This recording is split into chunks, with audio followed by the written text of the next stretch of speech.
Yo, welcome guys. Welcome to another episode of Tea with Jack Loh show. And today we have another guest. Tell me about who you are and what you're about, man. Yeah. Hey, my name is John Bill. I'm Jack found me on Twitch. I'm a Twitch streamer which do a variety of things, which ranges from gaming to fitness and business discussions. Because I'm also a business consultant. I work on innovation and sustainability with clients ranging from artists all the way through to tech firms and all that kind of stuff. And I started in technology. So I've Cool. just started doing streaming through the coronavirus situation in the UK. It kind of halted a lot of things. So it's like, I need a new outlet and that kind of stuff. And streaming just kind of appeared. Yeah, that's super cool, super cool. And you know what? Like I found this guy through Twitch, like the just chatting genre. And he's a super cool dude who actually accepted to do this whole thing together. So I Thank you. think like a very first few things that we can actually talk about, because just by the surface level, I see where you're going. Like you do a lot of like fitness stuff, like I see that there's like some fitness thing that's going on, like a routine that you're trying to gain some like muscles and what's so not. Yeah. Like Yeah. So like talk to me about like the journey. Why did you started it? Like when did you started it? Yeah. That's actually a really good one. Cool. As we spoke like a little bit before, it's about mindset and that kind of stuff. Yeah. Mindset was a very big factor of this, and it started from my naivety and immaturity. So I was a very, very, very thin kid, and Right. wasn't big at all. Didn't have the looks, all this kind of stuff. And this was in my head. It was based around Right. You look good. style. You look good. Thank you, Yeah. thank you. Yeah. I do struggle with it nowadays, and it's called. I think the most common name of it is called body dysmorphia, which is a perception of an illusion of what you are not. You don't see yourself through a true lens. You've got your own filter on it. But yeah, so as a young kid, I thought girls didn't like me because I didn't have muscles. Right. It makes sense. Like I think It makes sense. Yeah. But it's a strange one. And all this kind of stuff helped me develop into the businessman that I am today as well. But I thought girls didn't like me because I didn't have muscles and all this kind of stuff. So that's how I started at the gym. I didn't have any knowledge of what to do on any of it, all this kind of stuff. And obviously, when I started getting a little bit more muscle like this, so this was at like when I was like 17 maybe. And 2 years down the line, I still hadn't made much progress because I didn't really know how to train, all this kind of stuff. And it was, once again, I just jumped straight in without the faintest idea of what I was doing. And I started to develop muscle after a very big hit. So I was very, very ill. So I moved away from the family home and this kind of stuff. And then a year later, I was very, very ill and I had to move back home, and I couldn't train. I couldn't walk, couldn't do anything, this kind of stuff. And it was kind of a very big process for me to like really take a harsh look at myself and this kind of stuff. It must be a big challenge for you. Yeah. Yeah, especially from where I started in the trainings around the things. I then went to, since I was in bed, all I had was a laptop. So I was like, you know what, I'm going to research as much as I can. And I started delving into YouTube videos, the scientific journals, all this kind of stuff. Cool. And it turned more into a personal progression rather than trying to get girls, because the harsh reality of it is if you start getting muscle, you'll get more guys coming up to you like, man, your delts are sick. Rather than girls. But yeah, so it turned into more of a personal passion to develop myself. I think that's like the indirect way for you to get the girls more like directly, like it's not about the muscles, but like indirectly. It kind of did work. I'm engaged. Damn, that must be the trick. That's the trick. That's the hack. All right. Yeah, it must be. But yeah, so the fitness side of things, that was how that developed, and then it sort of became a routine, and it's like something that I want to achieve myself and this kind of stuff. And I actually really do like the way I look myself when I have like peak physique and this kind of stuff. And it's more all about I kind of appreciate it in a way that with life, you can never be super, super consistent if it isn't your main job. Like bodybuilders, it is their job, so they have to do it every single day, and they have to prioritize it. For me, I've got other stuff and all this kind of stuff, and then the coronavirus situation, it's something that if you take a hit, you have to stand up again, and then go for it again. Like I've gone up to like 85 kilograms, down to 70, up to 75, down to 65, and then all it up and down just because of life. Yeah.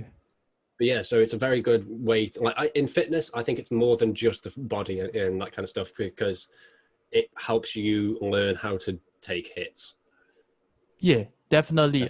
I feel like it's always like it comes down to like the routine part that is the hard one. Like you got to be like super consistent about it. Yeah, you can surely go for like a week or 2 weeks because you like you're just on the honeymoon period, you know, like Yeah. you're just having fun and you're like, Mm. oh, I'm getting it and everything. And Yeah. yeah, like talk to me about how do you like stay consistent, you know, like I think that is like a huge challenge in terms of like the mentality wise for the person to have like a lifestyle that, okay, I'm gonna do this like every single week, you know, every Right. single week I'll go for this gym or what so not. Yeah.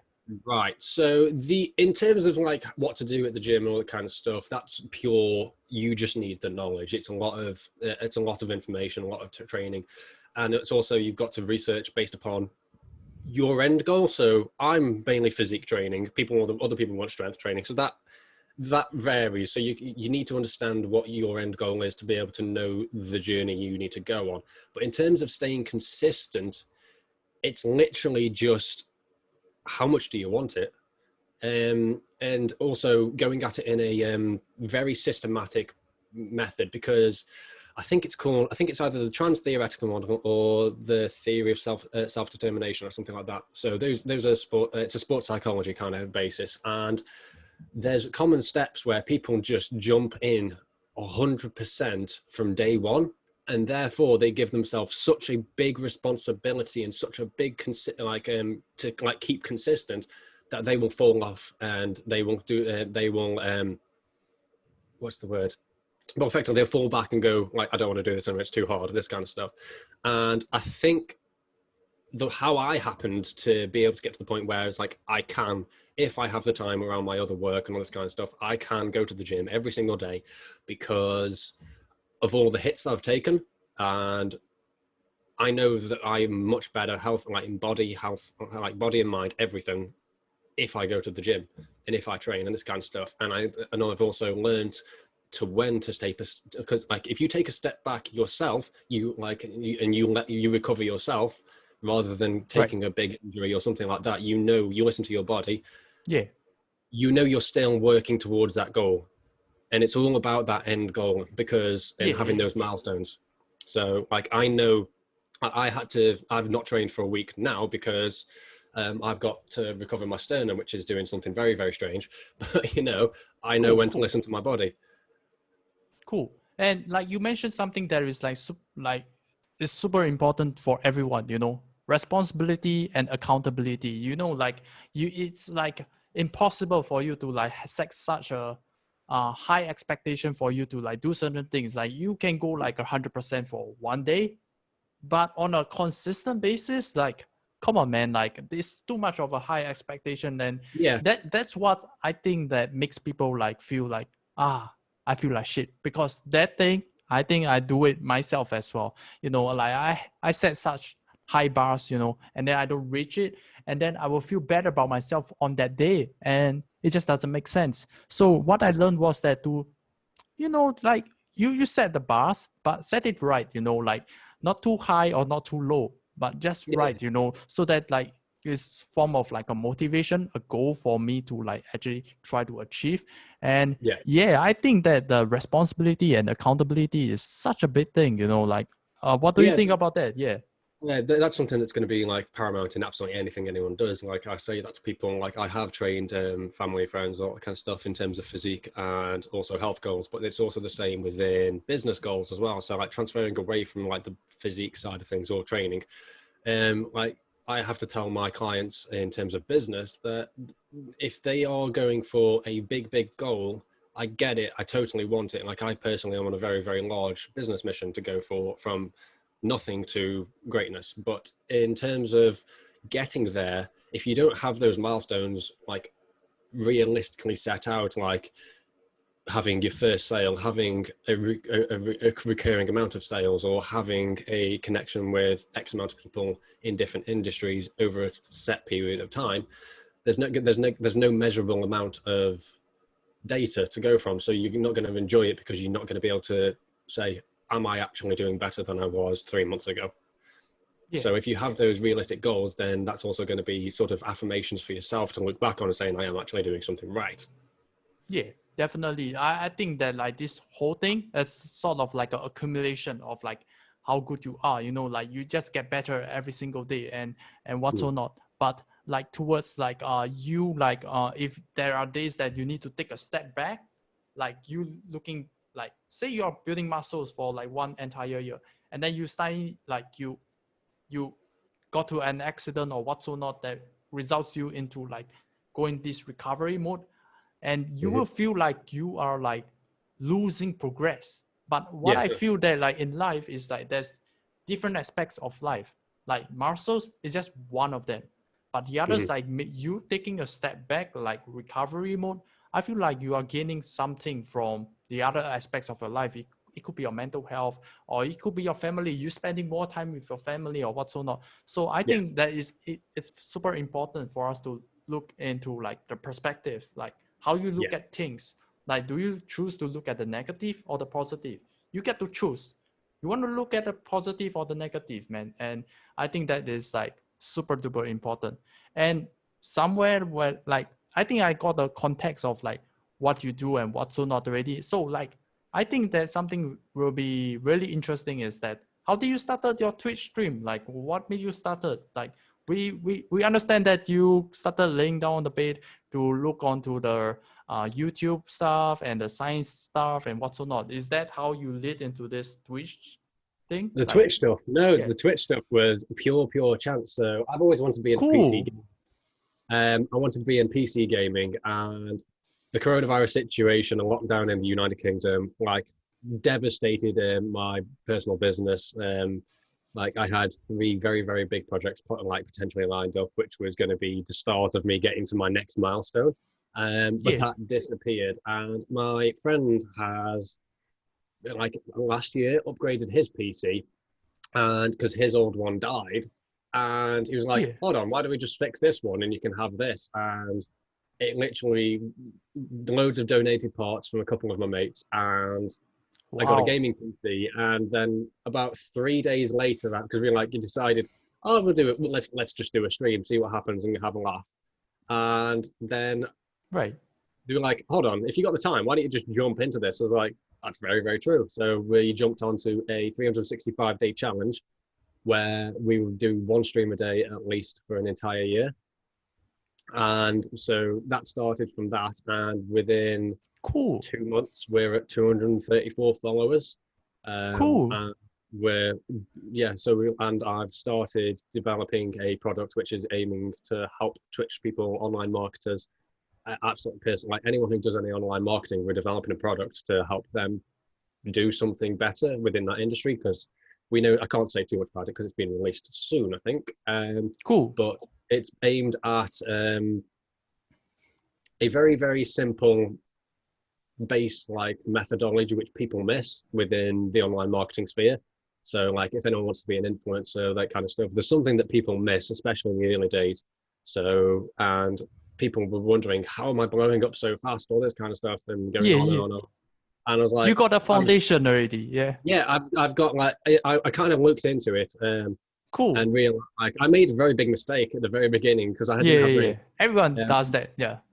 I made the very big mistake of doing super long streams with very little followers. So my average is really low. So I am not affiliated yet. But the thing is, I've got the base methodology to actually grow and develop better. So once I hit that point, it's going to become like a rocket ship, and I'm going to showcase that in terms Cool. of, once again, it's about the mindset, it's about the lifestyle, because doing it every single day is not easy. Yeah. But I've had that training from, once again, like fitness, my business, my, Yeah. like, stocks, foreign exchange markets. Like, it's something you have to do day in, day out. So it's just something that fell and happened. Yeah. Glad to hear that, you know, like that all these things like actually brought forward into your life, you know, like it's just funny of like how other aspects of your life just plays out to your current life, you know, like back in the days when you thought about fitness, you didn't think that much, you know, but it somehow brought value to like your current lifestyle, and it's super cool. And yeah, so we're gonna like wrap it up over here. And how I usually like to end this whole podcast is just one last hot take, you know, like just one last like opinion, like that the thing that you are thinking a lot about and that you really want to like share to the world, or like just talk about it, like a topic that you really want to like talk about. Yeah. I can probably wrap that up quite quickly for you. Cool. Find contentment. Cool. Find like that is the biggest step in terms of being able to progress faster for me. Like I was actually saying this to my fiance the other night. Actually, I am very much happy where I'm at right now because of where I've come from. I'm not satisfied, but I'm very happy where I'm at. There's a YouTuber who has this saying, proud but never satisfied. And I can genuinely say if I'm standing in front of a mirror at the end of the day, I can literally look at myself. I am happy where I've come from literally square one with nothing and having some very, very serious hits in my life to then coming to the point where I am managing stocks for some people in terms of like a very loose relationship with my friend. We have our own fund. Cool. And with how life has happened for me, it's not something that I would have ever envisioned. And the fact that I'm getting married next year, that was something that I never envisioned. Congrats. We were supposed to get married next month, but the coronavirus situation, we've moved it back a year. Yeah. Instead, we're going on a mini holiday. But yeah, being able to look at yourself at the end of the day and say, I'm happy where I'm progressed to, and I'm going to work hard to get to the next point. I'd say that's the purest form of contentment, like being content with what you've got. Cool. I love the ending, you know, like being happy, you know, like it's all about like your mental health and or what's so not. And yeah, that's the end of like the Tea with Jack Loh show. And I hope you enjoy it, and I hope the people who are listening it enjoy it. Yeah. Yeah, definitely. Thank you for having me. I'll definitely keep an eye on the Instagram and the YouTube. So yeah, good chatting. Hope to see you soon.